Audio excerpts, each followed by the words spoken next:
దేవుడికి పెట్టుకున్నామండి, ఎండబెట్టినాము.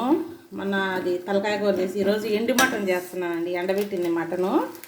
చూడండి, టమాటాలు, ఎర్రగడ్డలు, పచ్చిమిర్చి, అల్లం తెల్లగడ్డ పేస్టు, కరింపాకు, గరం మసాలా, ధనియాల పొడి, మిరప్పొడి అండి, అన్నీ బాగా వేయించుకున్నానండి. అన్నీ వేయించుకున్న తర్వాత అండి, చూడండి బాగా గుజ్జుగా ఉడికిన తర్వాత ఈ మన ముక్కలండి ఈ బాగా ఒకరోజు దంచేసి నానబెట్టానండి. ఈ ముక్కలు వేస్తున్నాను దీంట్లో. ఇప్పుడు చూడండి ముక్కలు వేసానండి.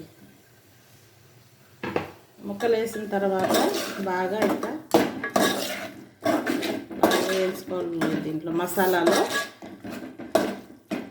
అవి ఫ్రెండ్స్ బాగున్నారు కదా అందరూ.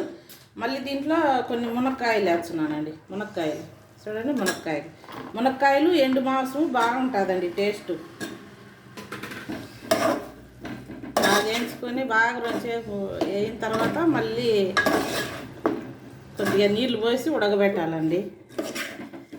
బాగా కూర బాగుంటుంది. సంగటి చేసుకుంటే రాగి సంగటిలోకి సూపర్గా ఉంటుందండి, చపాతీలోకి కూడా.